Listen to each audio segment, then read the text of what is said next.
penjamretnya malah lari. Kalau penjamretnya malah menyerang. Ya. Nah, jadi akhirnya kembali tadi itu tetap laki-laki perempuan harus bisa bela diri.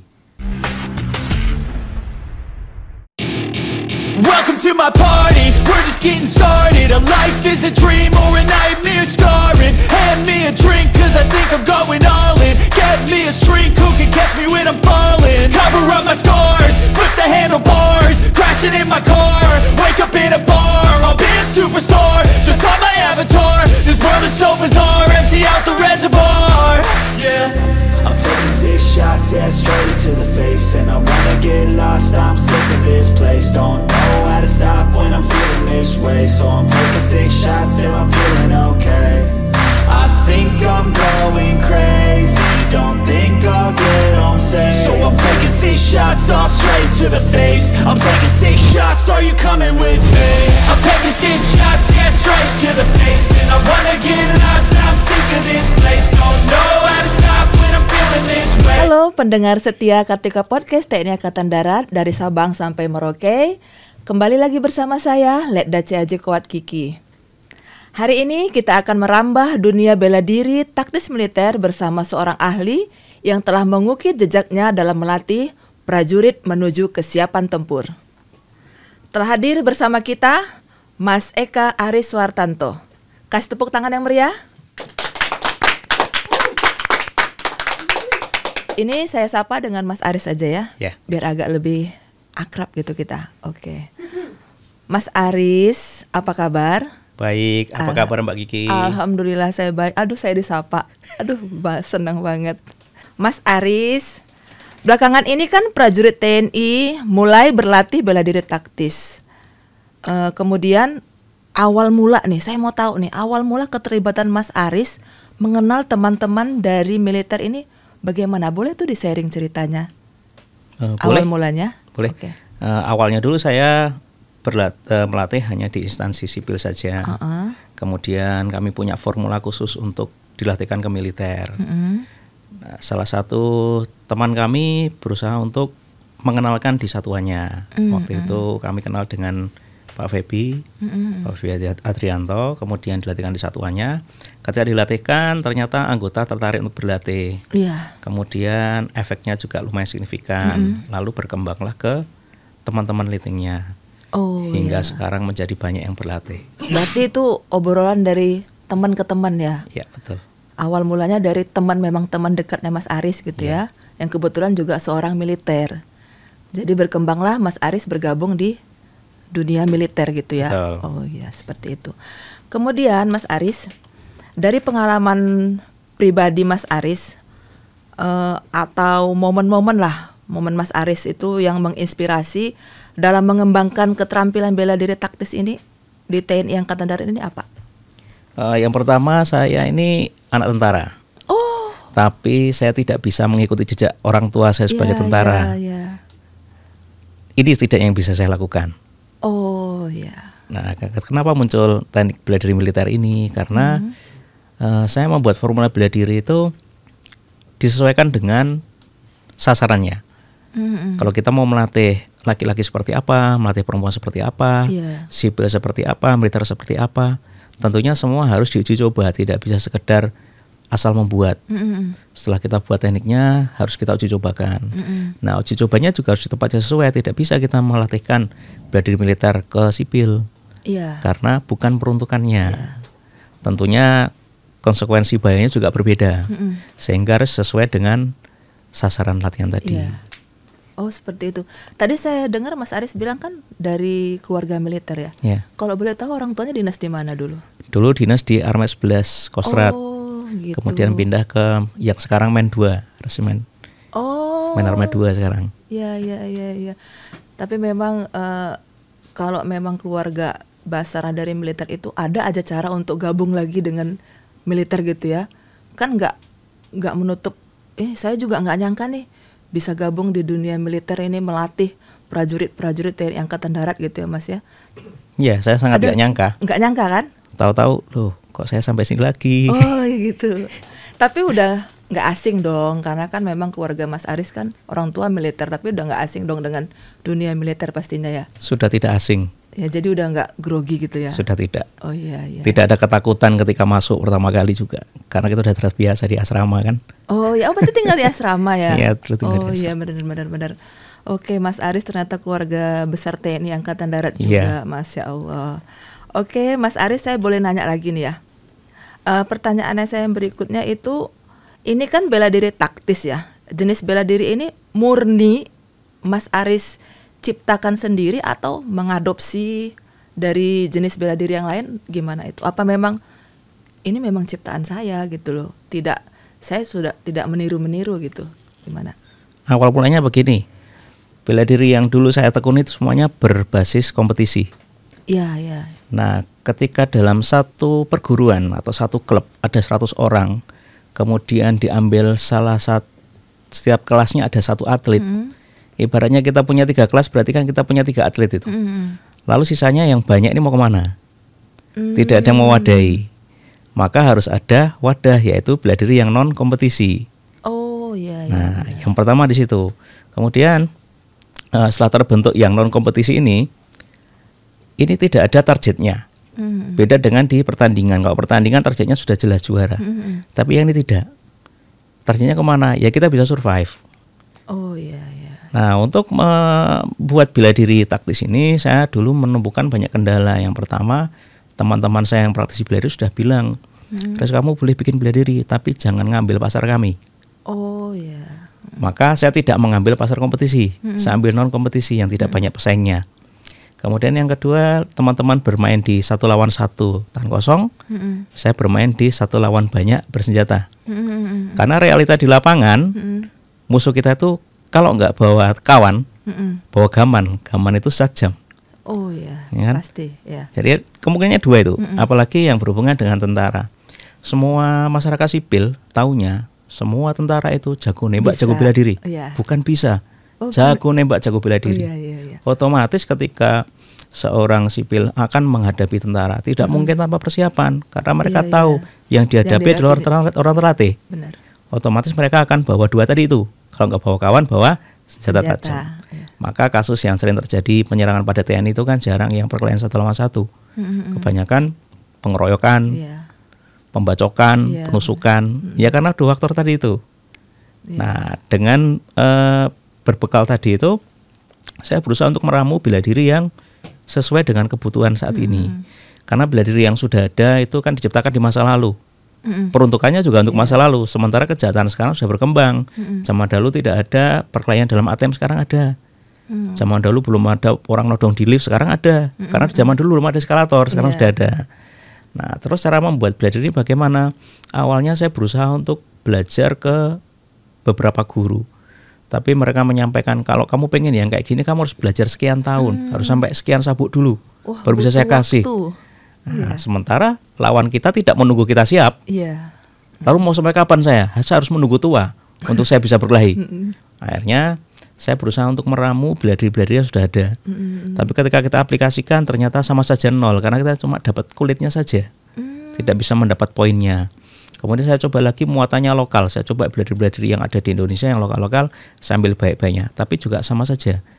Saya tidak bisa mengambil kulitnya saja, karena ketika mereka melakukan satu teknik itu pasti ada dasarnya. Dan saya tidak akan dapat itu kalau saya tidak berlatih. Benar. Maka pemikiran saya yang tadinya akan menggabungkan bela diri itu saya hapus. Saya harus buat baru. Cara membuatnya bagaimana? Sederhana, saya tinggal lihat kejadian yang nyata. Berdasarkan laporan dari para korban, rekaman CCTV, itu kita coba pelajari dengan bantuan teknologi. Zaman itu saya sudah kenal laptop, saya sudah kenal kamera. Kemudian saya membuat teknik yang mengcounter situasi yang tadi saya lihat di video, misalnya CCTV. Nah, setelah itu saya tertarik untuk membuat berbagai macam alternatif. Oh, kalau nggak bisa pakai teknik, berarti pakai teknik ini. Nah, teknik yang sudah ada tadi itu kita satukan, kemudian kita cari persamaannya. Ketika sudah cari persamaannya, berarti itulah gerak dasar. Akhirnya muncul ada 3 gerakan dasar saja.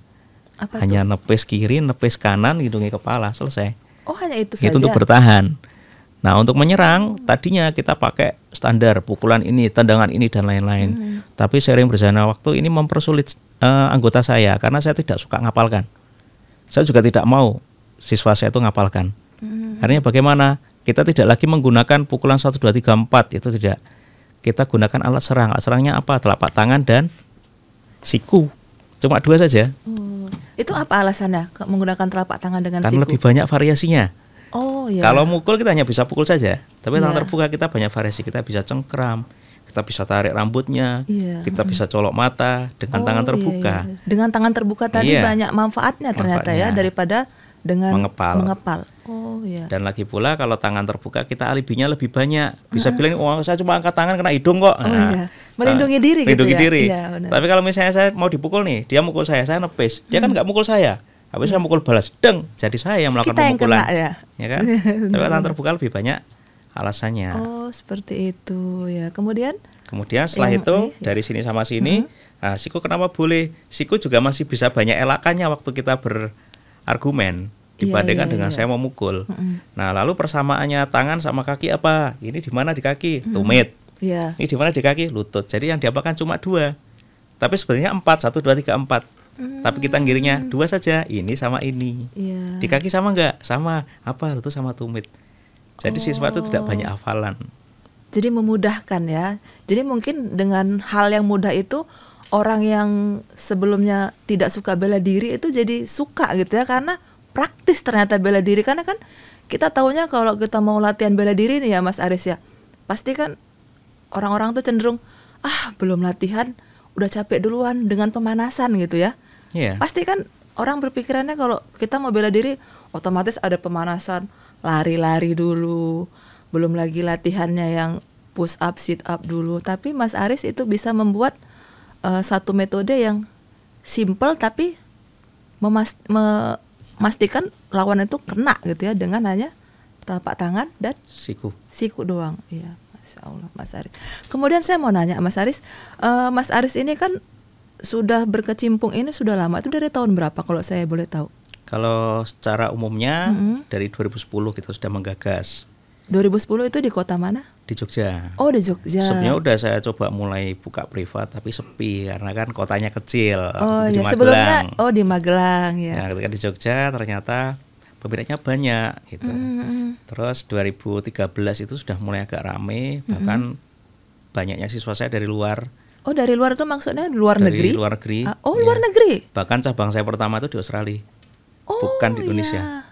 Australia ada 2 cabang, dari 2014 itu di Sydney, 2015 itu di Gladstone, kemudian 2017 itu kita tambah cabang 1 lagi di Jepang.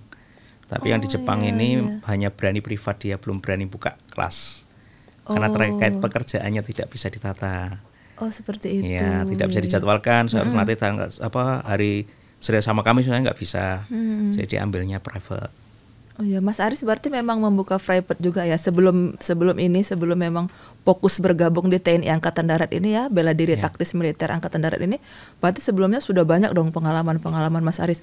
Karena saya lihat itu kan di riwayat singkat Mas Aris tuh, wah banyak banget tuh yang dilatih. Bahkan saya ada juga lihat melatih sekolah pramugari ada juga ya. Memang pramugari itu memang membutuhkan juga hal-hal seperti itu ya. Ya, simulasinya sederhana, semakin cantik semakin dilirik. Oh iya benar. Ya, jadi membuktikan bahwasannya wanita cantik itu memang harus butuh pengamanan diri sendiri ya. Jadi dia bisa melindungi diri sendiri. Nanti berarti berikutnya Korps Wanita Angkatan Darat ya Mas Aris ya. Karena saya juga butuh untuk mengamankan diri sendiri ya. Next kita bisa privat ya Mas Aris ya. Bisa. Oke. Nanti yang mau privat mungkin bisa di IG-nya Mas Aris ya, kita cantumin gitu. Bisa di IG saya. Ya. Oke Mas Aris, baiklah saya mau bertanya ke yang berikutnya Mas Aris. Dalam pandangan Mas Aris ini apa sih sebenarnya keuntungan utama gitu ya yang diperoleh oleh prajurit dari pelatihan bela diri taktis ini, terutama di dalam konteks militer? Karena bagaimanapun kan keterampilan ini untuk meningkatkan kesiapan tempur ya. Itu konteks militernya ini apa sih yang bisa diiniin keuntungannya gitu loh? Kalau untuk di militer itu yang kita latihkan ada 2 kategori. Kategori yang pertama itu adalah kategori untuk bagaimana anggota itu bisa berkelahi di luar. di luar kebutuhan militernya. Yang kedua ini yang di dalam, yang untuk kebutuhan militernya. Untuk kategori perkelahian di jalan, materinya tidak jauh beda dengan sipil karena mereka harus terlatih untuk bagaimana berkelahi itu tidak meninggalkan banyak jejak, tidak berurusan dengan hukum. Tapi kalau di aspek yang internal tadi, ya sesuai dengan satuannya tugas di mana. Tidak mungkin kita samakan semua. Contoh, saya mau melatih di satuan tempur. Ada materi bunuh-bunuhan, ada materi penggunaan pisau. Pisaunya kebalik pun mereka harus bisa pakai, kita ajarkan semua. Bagaimana caranya bunuh orang pakai tali sandang. Tapi di teritorial itu tidak mungkin kita berikan karena mereka berhubungan dengan masyarakat. Maka materi tidak bisa disamakan, pasti akan ada perbedaan. Maka kita bagi untuk militer itu ada 5 kategori. Yang untuk internalnya, yang pertama itu bela diri umum, militer umum. Itu bisa dilatihkan di semua satuan. Tinggalnya sesuaikan, oh saya tidak butuh yang ini, kita hapus. Kemudian yang kedua, bela diri militer untuk kebutuhan khusus. Misalnya dia masuk di satuan khusus yang ancaman bahayanya lebih tinggi daripada satuan yang lain, maka kita berikan materi yang berbeda lagi. Contoh misalnya saya ambil contoh di Kopassus, itu kan kita bagi kelompoknya ada materi perang terbuka. Semua yang ada di badan, mau dari senjata api, senjata tajam, kemudian rompi, helm, tali sandang, dia harus bisa pergunakan semua sebagai alat bela diri. Harus berfungsi semua. Semua yang melekat pada badan harus berfungsi. Kemudian ketika saya melatih di Sanda, berbeda lagi. Mereka tertutup, tidak terlihat bahwa senjata. Maka apapun yang melekat, topi, jaket, kaos, sabuk, mereka harus bisa gunakan. Bahkan ketika mereka di dalam kendaraan pun, saya sebagai driver saya harus bisa mengeksekusi sebelah kiri saya. Saya sebagai penumpang sebelah kiri saya harus bisa eksekusi sebelah kanan saya. Saya bisa eksekusi driver. Kemudian saya di belakang saya harus bisa caranya mengeksekusi depan saya gimana. Entah itu menggunakan safety belt atau menggunakan komponen yang ada dalam kendaraan, itu kita latihkan semua. Tidak sama latihan dengan yang tadi. Kemudian yang ketiga ada kategori bela diri militer untuk pengamanan. Ini yang kita latihkan di Polisi Militer dan Pas Pampres. Karena mereka tidak mungkin melakukan serangan balasan. Hanya membekuk saja taraf-tarafnya. Kemudian yang keempat itu ada untuk teritorial. Di sana ada materi misal orang berkelahi. Di satuan tempur tidak ada. Karena apa? Tujuan tadi itu. Kebutuhannya, kebutuhan tugasnya mereka ya, berbeda. Bersinggungan langsung dengan masyarakat. Betul. Contoh misalnya ketika bergaul dengan masyarakat ada 2 orang cekcok. Yang satu bawa senjata, yang satu tangan kosong, ini udah terancam ini. Dia mau nyerang. Nah, di situ ada anggota TNI harus mengamankan. Bagaimana cara mengamankannya biar dianya selamat, korbannya selamat, pelaku juga masih hidup. Itu kita ajarkan yang seperti itu. Kemudian yang terakhir itu yang untuk Lemdik. Yang untuk Lemdik ini karena mereka transisi dari sipil ke militer, tentunya harus kita kurangi materi-materi yang ofensif. Agar bagaimana? Agar tidak melakukan pelanggaran selama pendidikan. Tentunya tidak bisa sama itu. Dari 5 itu harus kita bedakan sesuai dengan kebutuhan. Bukan karena yang satu harus lebih hebat, yang satu tidak, bukan. Tapi kebutuhannya berbeda-beda. Berarti memang Mas Aris ini melatih prajurit-prajurit itu sesuai dengan kebutuhannya ya. Betul. Kemudian kalau tadi di Lemdik itu udah pernah ngelatih di Lemdik apa aja Mas Aris? Di Rindam 5, Rindam 4, kemudian sekarang sedang dilatihkan di Akmil. Oh gitu. Pusdikowat gimana Mas Aris? Pusdikowat sudah latihan juga, tapi bersama tim-tim dari Dijasat. Oh seperti itu. Gimana berlatih langsung dengan prajurit wanita itu gimana Mas Aris? Kebetulan saya tidak langsung ke Pusdikowat. Saya melatih kowat-kowat yang diberikan penataran di Dijasat. Oh di Dijasat ya. Bagaimana ketika menghadapi kowat ternyata tidak bisa kita prediksi. Tampilannya, casingnya seperti cewek tapi ternyata manly sekali. Itu di luar prediksi BMKG ya Mas Aris ya. Gimana tuh? Setelah seperti ini nih, terus gimana Mas Aris? Sebenarnya kalau perempuan dibandingkan dengan laki-laki, kita harus akui, saya laki-laki, saya mengakui perempuan lebih berani. Contoh, ada penjamretan dalam kendaraan, misalnya di bis ada penjamretan. Kita yang laki-laki, wah nggak usah urusan lah. Mikir-mikir kita. Kalau cewek langsung teriak, ayo masnya mau nyopet ya. Spontan. Iya. Tapi tentunya dengan spontanitas tadi itu juga menimbulkan permasalahan baru. Oh ya. Iya, kalau si penjamretnya malah lari, kalau penjamretnya malah menyerang. Ya. Nah, jadi akhirnya kembali tadi itu tetap laki-laki perempuan harus bisa bela diri. Murid saya itu hanya ada 2 kelompok. Kelompok pertama yang pernah jadi korban, yang kedua yang tidak mau jadi korban. Yang berarti dengan saya itu 2 kategori tadi itu. Tinggal yang pilih pernah jadi korban dan yang tidak mau jadi korban gitu ya. Oh iya. Karena Mas Aris ini kalau melatih berarti kan memposisikan diri, nih ya melatih misalnya nih melatih prajurit wanita ini tadi kan berarti memang memposisikan diri si prajurit ini memang harus berhadapan dengan pria laki-laki, dong ya. Karena kan Mas Aris ini sepertinya kan kalau ngelatih itu kan memang harus nyatanya loh gitu ya. Nyatanya nih seandainya nanti kejadian nyatanya kan seperti ini bukan bayang-bayang gitu. Itu beneran gitu Mas. Bener-bener misalnya jambak Mas Aris ngelatih jambak nih. Jambak beneran gitu. Ya, bertingkat berlanjut. Pertama ya, tarik pelan dulu. Oh gitu. Ya, tarik lagi lebih kenceng. Lama-lama kita dorong-dorong, kita kasih teriakan. Iya. Jadi ada tarafnya. Oh. Dan di materi anti jambak itu satu-satunya materi yang saya tidak bisa dibalas. Kenapa begitu? Saya bisa jambak murid saya nggak bisa jambak saya. Luar biasa. Menyala Mas Aris. Luar biasa benar-benar. Saya baru sepersekian detik baru ya benar-benar itu keuntungan murid.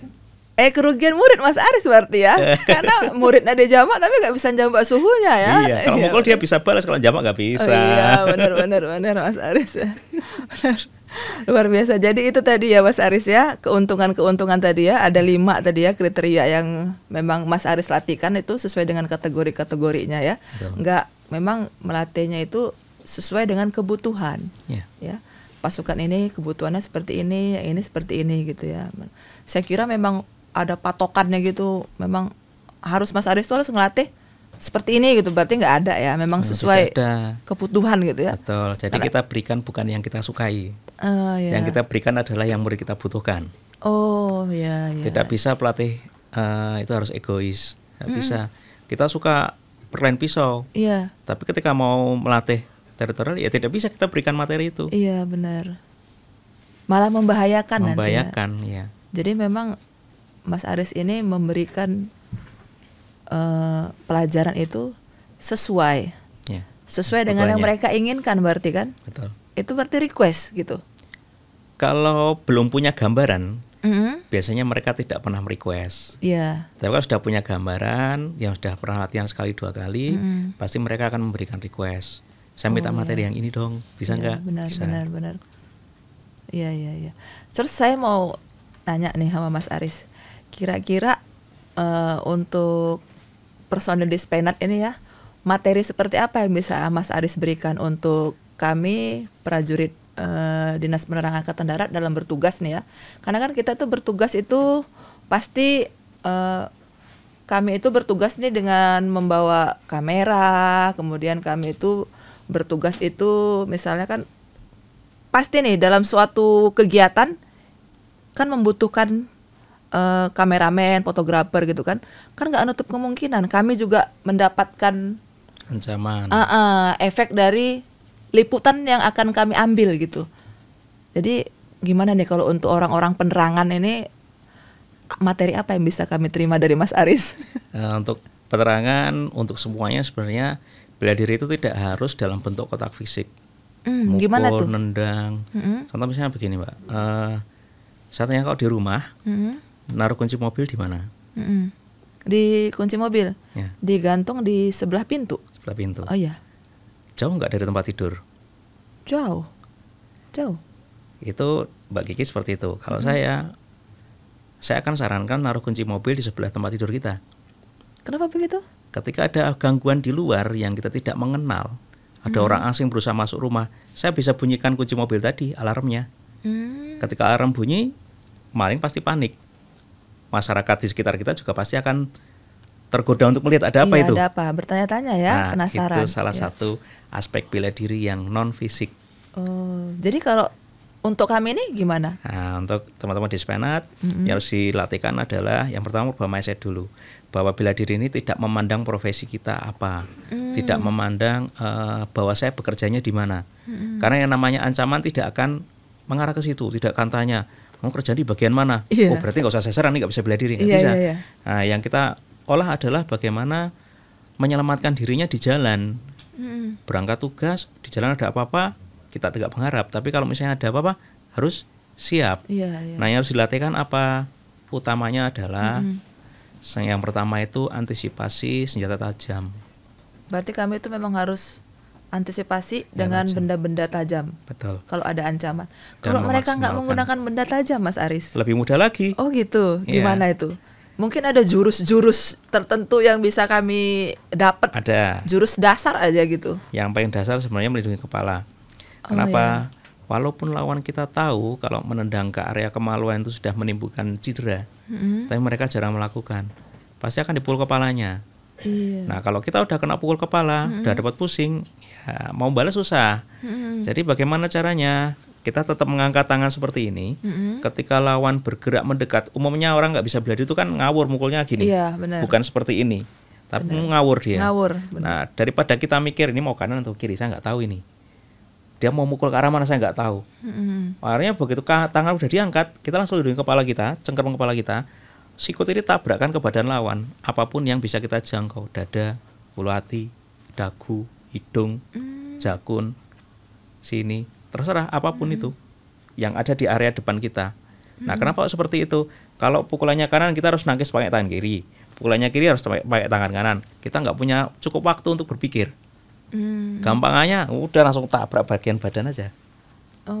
Pasti ada waktu sepersekian detik atau mungkin 1-2 detik untuk dia berhenti. Ketika itu segera serang kemaluan lalu pergi.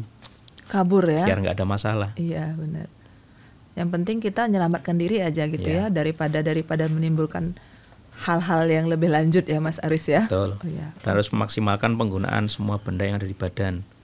Contoh misalnya kamera ada strap bisa kita pakai, tapi mikir juga kita. Kamera berapa juta? Harganya.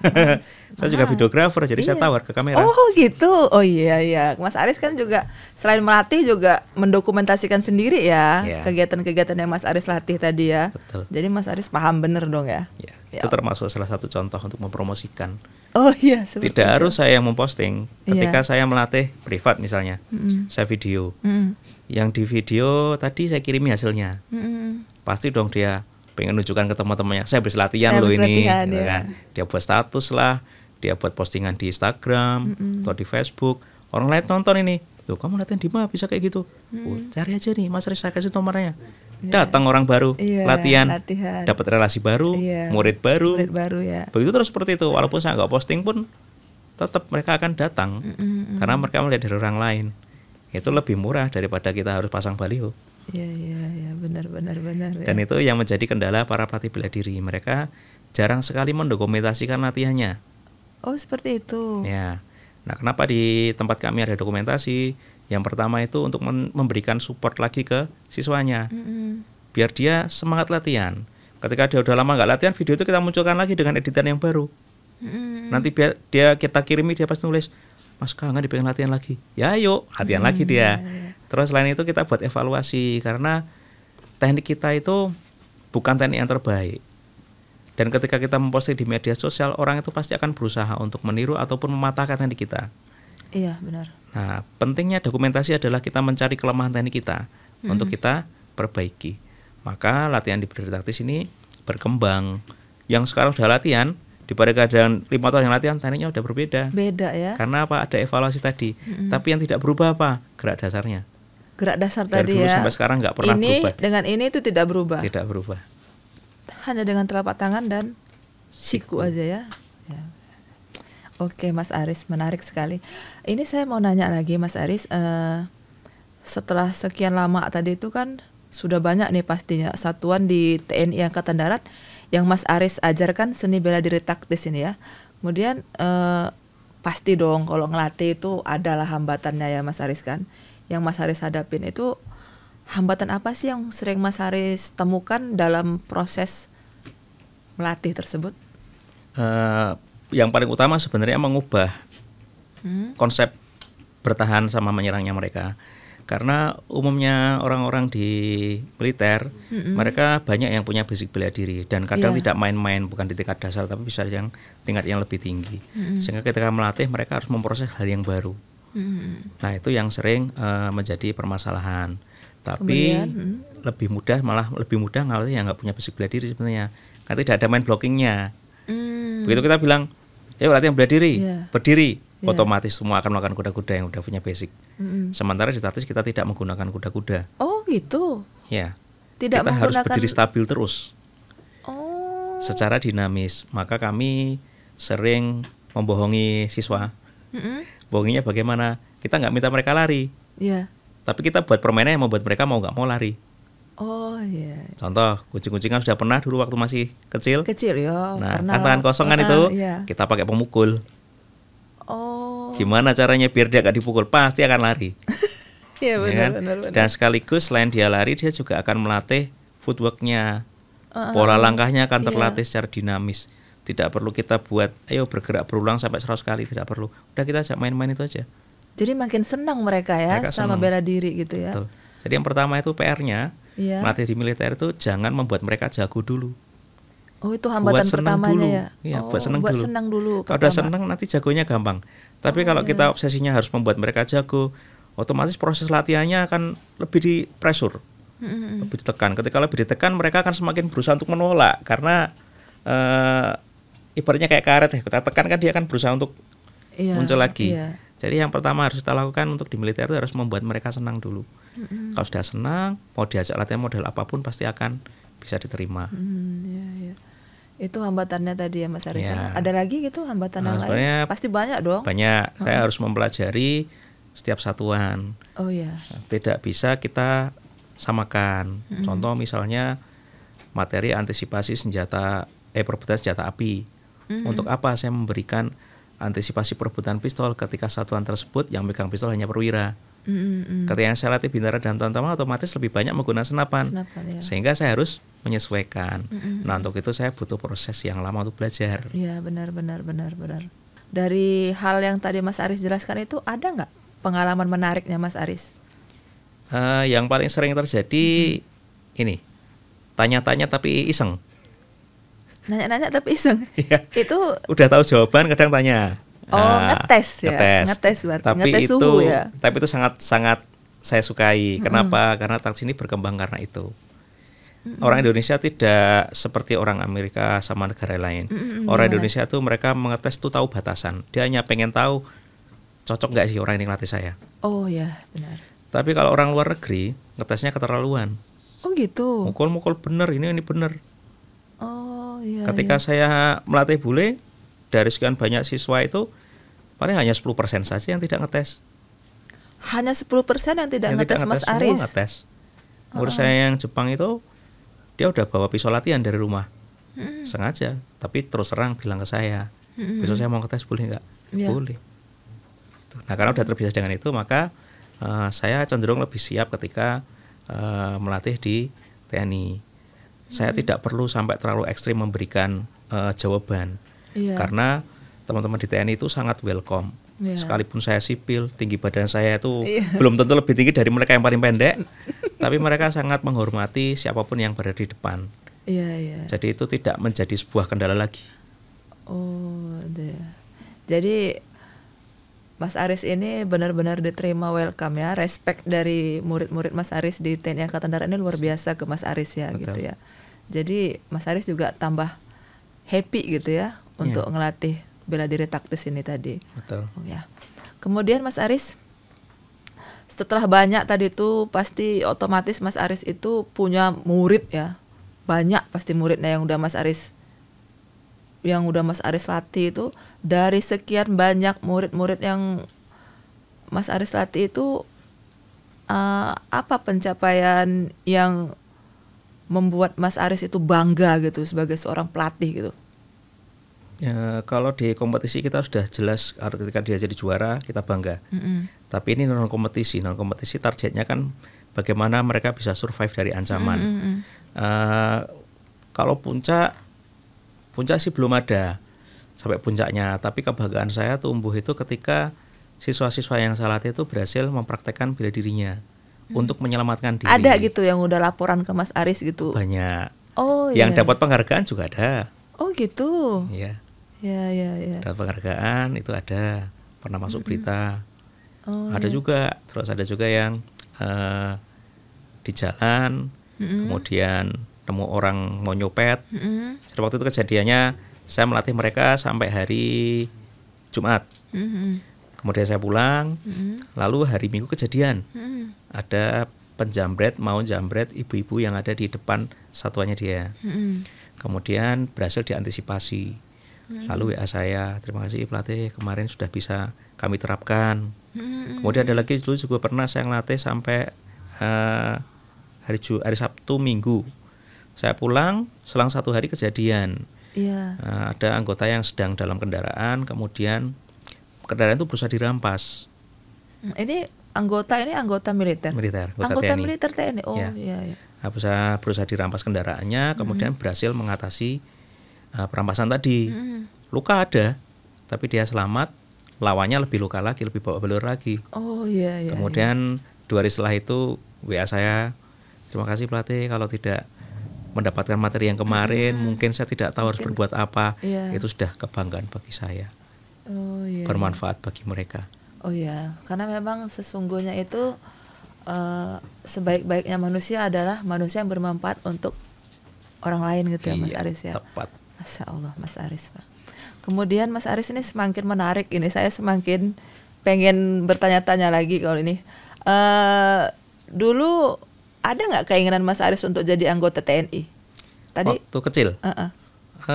Saya cita-cita jadi TNI itu tidak lama, cuma waktu SMA. Kelas 2. Kelas 2 SMA. Hilang lagi keinginannya. Kenapa itu? Ya karena saya konsisten dengan cita-cita saya dari awal. Mas Aris ini dari sekolah memang? Dari kecil cita-cita saya itu pengen jadi guru. Oh, memang kepengen jadi guru. Iya. Kemudian ada keinginan jadi seorang prajurit. Itu SMA kelas 2 saya sempat kepikiran. Kepikirannya pun karena saya punya adik, saya paling tua. Bapak saya tentara, mosok gak ada yang nurunin. Tapi ternyata keinginan saya itu masih kalah dengan keinginan saya yang awal. Saya pengen jadi guru. Akhirnya semua profesi saya akan berkaitan dengan pelatihan dan pengajaran. Dengan saya bergabung seperti ini, saya sudah bisa melakukan 2 hal tadi sekaligus tanpa saya harus terlibat secara langsung, tapi kan berperan juga. Benar. Ibaratnya saya tidak bisa angkat senjata, ya itu yang bisa saya bantu. Iya, benar. Mas Aris pengen jadi guru tercapai dengan jadi pelatih ya. Kemudian Mas Aris juga kepengen waktu itu pengen jadi prajurit TNI, tercapai juga dengan bergabung di TNI Angkatan Darat menjadi pelatih tadi ya. Jadi pelatih. Masya Allah. Oke Mas Aris. Kemudian ini saya mau nanya lagi nih. Bagi prajurit yang ingin meningkatkan keterampilan bela diri taktis mereka, apa nih pesan atau saran utama itu yang ingin Mas Aris sampaikan untuk prajurit-prajurit ini? Dulu pertama saya melatih di militer, saya tidak begitu banyak dikenal, sehingga anggota itu belum tentu bisa mendapatkan teknik-teknik yang seperti ini. Teknik-teknik yang saya berikan itu kan semuanya kita upayakan out of the box, di luar kebiasaan. Oh ya. Sehingga mempercepat perkelahian dan memperbesar kemungkinan kita menang. Nah, ketika awal-awal dulu saya melatih kan kami selalu tersembunyi.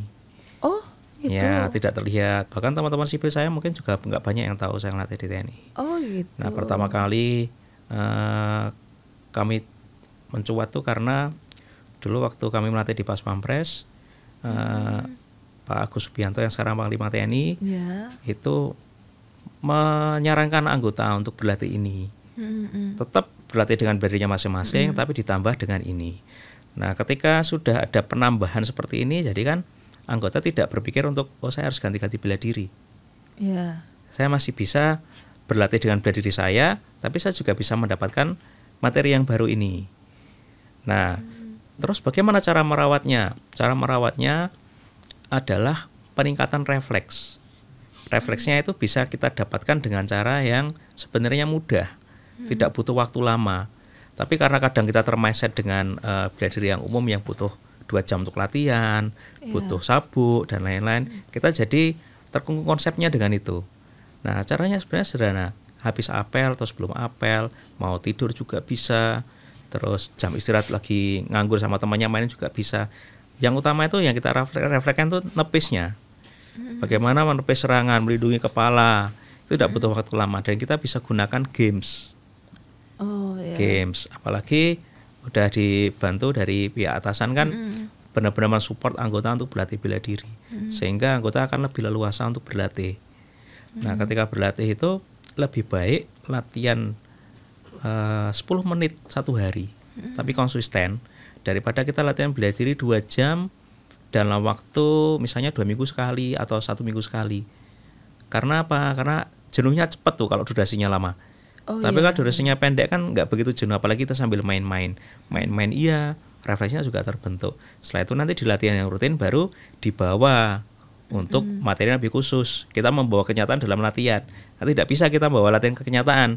Nggak bisa begitu musuhnya tinggi kita request, Mas terlalu tinggi, bisa nggak lebih pendek? Nggak bisa. Tapi kalau di dalam latihan kita bisa mensimulasikan lawan kita dari kecil sampai yang paling besar. Jadi poinnya yang pertama harus meningkatkan refleks dengan cara tadi itu, berkali-kali dilatihkan dasarnya saja. Kemudian nanti masuk ke latihan teknik membawa ke kenyataan. 10 menit setiap hari lebih bagus daripada 2 jam seminggu sekali. 2 jam seminggu sekali ya. Mas Aris ini kan punya tuh ya, misalnya nih aku nih tinggi badanku segini nih gitu, musuhnya nih wow gede banget gitu kan. Itu pasti dong ada triknya ya untuk, kan tadi Mas Aris ya membawa hal dari kenyataan dalam latihan gitu kan. Berarti itu gimana itu triknya kalau boleh tahu nih biar kalau musuhnya tinggi? Karena kan kita ngelihat musuh yang tinggi aja udah langsung wah habis nih gitu kan pasti. Itu gimana nih caranya Mas Aris? Boleh dong manusia itu dikit, dilahirkan kan ada kelemahan sama kelebihan. Iya benar. Kalau saya kecil sama pendek, otomatis gerakan saya akan lebih cepat. Iya. Tapi kekuatan saya kurang. Tapi kalau badannya gede, kekuatannya besar, tapi kecepatannya kurang. Oh, lambat dia bergerak. Ya, jadi yang kita lakukan harusnya adalah yang pertama kita harus memperpendek jarak. Kita bisa mukul, tapi musuhnya nggak bisa. Ini yang gede, ini yang kecil. Kalah saya. Iya. Tapi kalau saya mepet, otomatis akan menang saya. Iya, benar. Ini nggak berfungsi pukulannya udah di luar jangkauan.